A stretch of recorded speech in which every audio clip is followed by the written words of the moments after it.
आइए जगबंधु जी, आइए, स्वागत है आपका। जी मैं महाराज से मिलने आया था। मुझे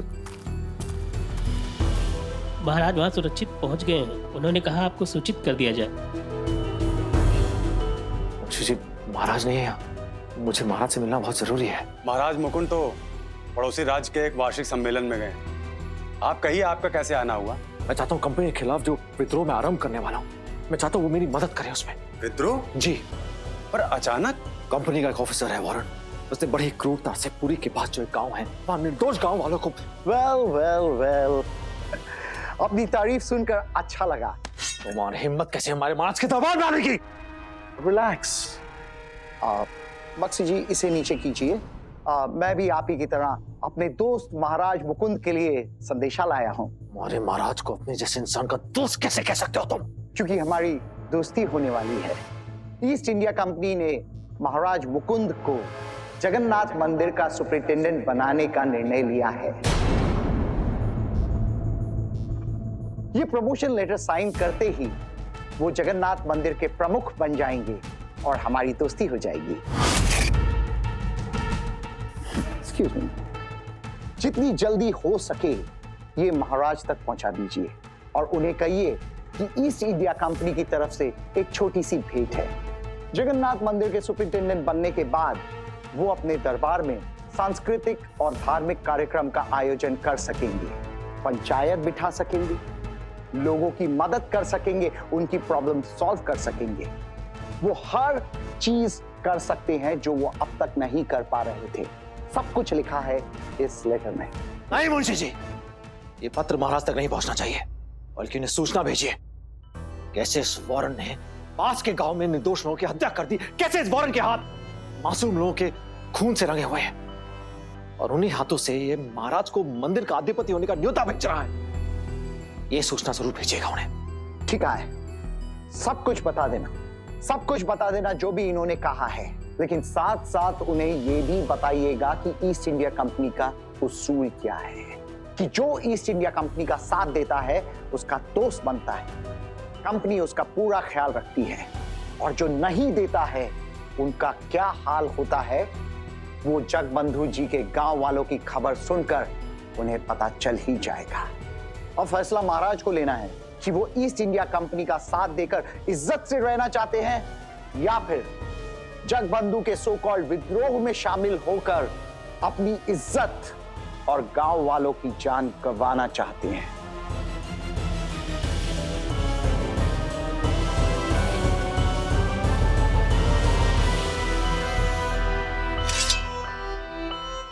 चला दीजिए इसे, अभी चला दीजिए।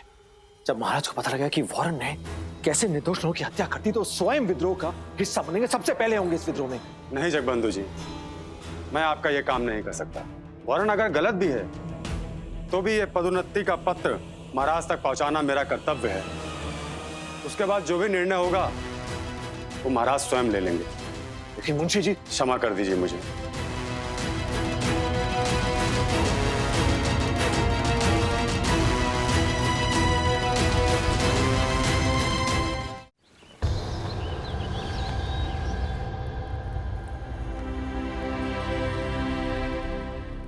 राधा, मैं समझ सकती हूँ तुम्हारा तनाव, लेकिन अपने बच्चे के लिए तुम्हें अपना मन शांत रखना होगा ना।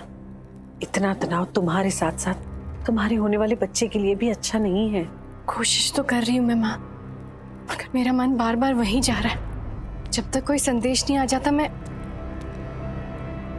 बक्सी जी का पत्र है। नहीं राधामणि जी, ये पत्र कल्याणी जी ने भेजा है।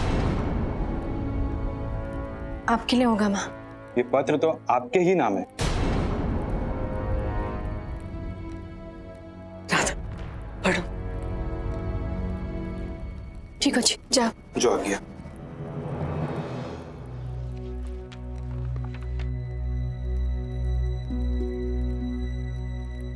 लिखा है कि बक्सी जी और कल्याणी ठीक हैं। जगन्नाथ प्रभु की कृपा है। और आगे लिखा है कि शायद कुछ बड़ा होने वाला है। लगता है बात काफी आगे बढ़ चुकी है। कल्याणी ने लिखा है कि बक्सी जी महाराज मुकुंद से मिलने जा रहे हैं। वो फिरंगियों के खिलाफ विद्रोह करना चाहते हैं। और इसके लिए महाराज मुकुंद की स्वीकृति चाहते हैं। विद्रोह करना बहुत बड़ी बात है। जगबंधु को ऐसा करना चाहिए। क्या हुआ राधा? नहीं माँ, कुछ महसूस हुआ। शायद विद्रोह शब्द सुन के इसे भी जोश आ गया।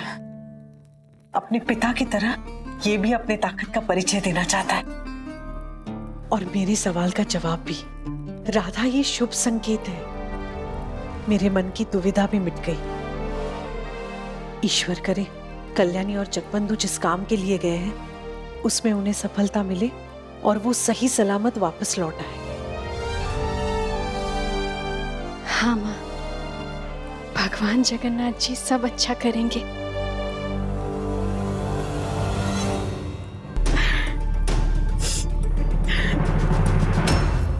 क्या वॉरेन ने महाराज को पदोन्नति पत्र भेजा है मंदिर का प्रमुख बनाने के लिए? कल्याणी, उस वॉरेन ने महाराज को पद का लालच दिया है कि वो उन्हें मंदिर का प्रमुख बनाएगा। मुझे डर लग रहा है कहीं अगर महाराज ने वॉरेन का प्रस्ताव स्वीकार कर लिया और हमारे विद्रोह की जो हमने मदद मांगी है अगर उसे अस्वीकार कर दिया तो ऐसे में हमारा विद्रोह जीतना असंभव हो जाएगा। कल्याणी, बक्सी जी, आप चिंता मत कीजिए। इस विद्रोह के साथ कई लोगों के दर्द भी और उम्मीदें भी जुड़ी। जब आपने अपने लोगों को न्याय दिलाने की ठान ली है, भगवान आपको निराश होने नहीं देगा बक्सी जी। पता नहीं कल्याणी, अगर ऐसा कुछ नहीं हुआ तो। बक्सी जी, पहले तो ये नहीं हुआ तो ये ख्याल दिमाग से निकाल दीजिए। अच्छा सोचेंगे तभी तो अच्छा होगा।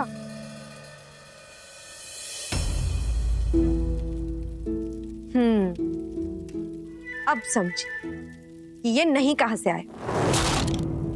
पेट जो खाली है आपका,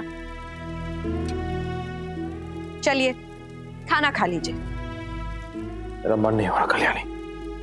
मन नहीं कर रहा क्योंकि मन को भूख ने काबू में कर लिया है। भूख विद्रोह कर रही है आपके अंदर। कहते हैं जैसा अन्न वैसा मन। अगर आपने तो अन्न तक ग्रहण नहीं किया, मन तो अशांत होगा ही बक्सी जी। वो सिर्फ गलत दिशा में सोचेगा। सही दिशा में सोचकर भी क्या फायदा जब सब कुछ गलत ही हो रहा हो। बक्सी जी, जब सब कुछ गलत हो रहा हो तब सही सोच की सबसे ज्यादा जरूरत होती है। चाहे खुद पर कितना भी विश्वास हो, लेकिन समय के थपेड़ों में अगर वो हिल जाए तो वो विश्वास नहीं, उसका भ्रम है। विश्वास वो है जो आंखें बंद करने पर भी अंधेरे का एहसास ना होने दे। जब आपको लगे कि कोई साथ हो ना हो, न रास्ता रुकेगा न मंजिल छूटी। हमें ऐसे ही विश्वास की जरूरत है बक्सी जी, हमारे विद्रोह को अपने लक्ष्य तक पहुंचाने के लिए।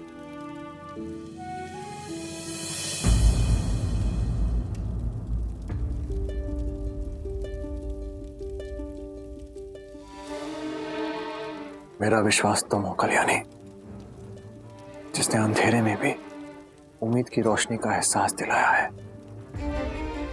जब तक तुम मेरे साथ हो ना, मैं कुछ भी हासिल कर सकता हूं, कुछ भी। मैं तो आपके साथ हमेशा हूँ बक्सी जी, आपके ध्रुव तारे की तरह।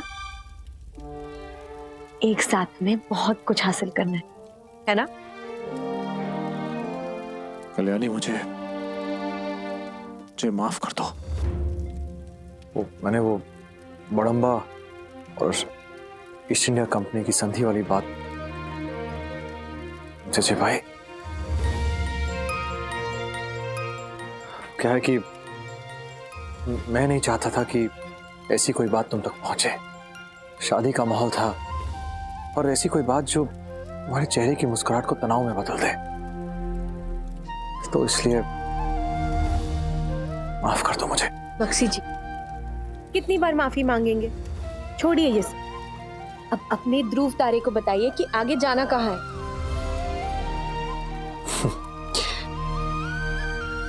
मेरे ध्रुव तारे को फिलहाल यहाँ आना है। सच में जब से तुम आई हो मेरे जीवन में, हर मुश्किल कितनी आसान हो गई है। आज्ञा। अंदर आओ। कुछ फिरंगी सैनिक जगेश और उसकी मां को जबरदस्ती पूरी चौराहे की तरफ ले जा रहे हैं। जबरदस्ती? छोड़ दो हमें, जाने दो, छोड़ दो, छोड़ दो। तुम्हारे पति ने ब्रिटिश ऑफिसर के साथ बगावत करने का जुर्म किया, इसीलिए सजा के तौर पर उसको मारकर लटका दिया गया। लेकिन उसके अलावा सोने की 100 मोहर जुर्माने के तौर पर देनी पड़ेंगी। कहां से दोगे? तुम्हारे पास तो कुछ भी नहीं, इसीलिए बदले में इस आदमी के साथ तुम्हें जिंदगी भर काम करना पड़ेगा। ले जाइए इन्हें। नहीं, मेरे बच्चे को नहीं, छोड़ दो मेरे बच्चे को, छोड़ दो मेरे। चल।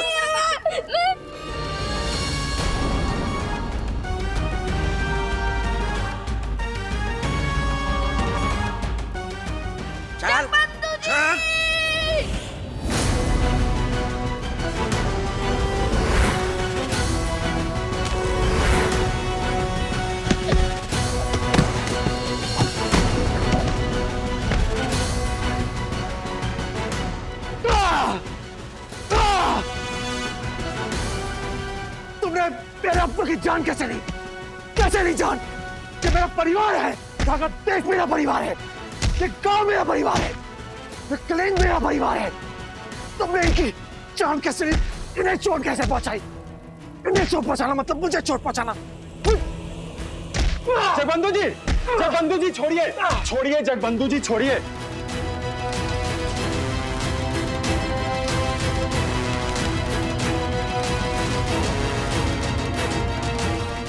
ये तो मर गया।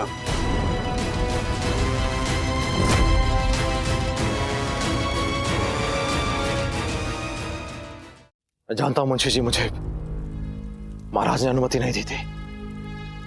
जब इसने इस बच्चे के पिता को इतनी बेरहमी से मारा, इसकी मां के साथ दुर्व्यवहार करने की कोशिश की, तो मेरा खून खौल उठा।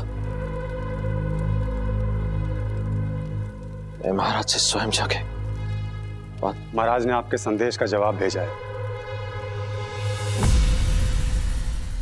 ये लीजिए, पढ़िए इसे।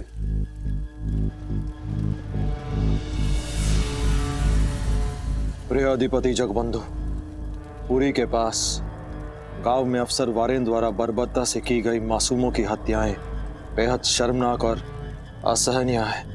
इसलिए मैं पुरी नरेश मुकुंद देव द्वितीय ईस्ट इंडिया कंपनी द्वारा दिए गए पदोन्नति के प्रस्ताव को अस्वीकार करते हुए आपको यानी रोड़ंग के अधिपति जगबंधु को ईस्ट इंडिया कंपनी के खिलाफ विद्रोह आरंभ करने की अनुमति देता हूं।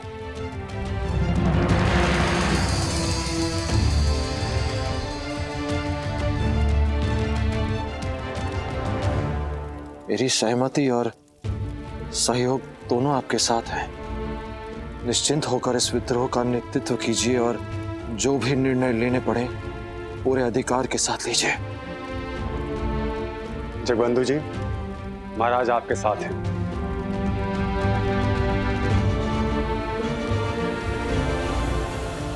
मैं बख्शी जगबंधु विद्याधर महापात्र अभ्रंबर राय ईस्ट इंडिया कंपनी के स्मृतक सैनिक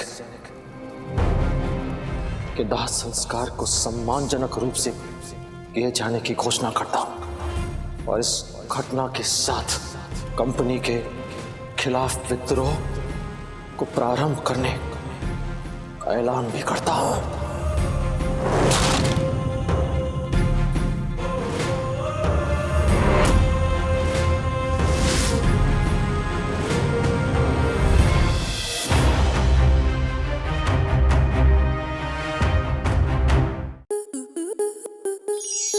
स्टार प्लस के ऐसे ही और बेहतरीन लम्हे देखने के लिए सब्सक्राइब करें हमारे YouTube चैनल को।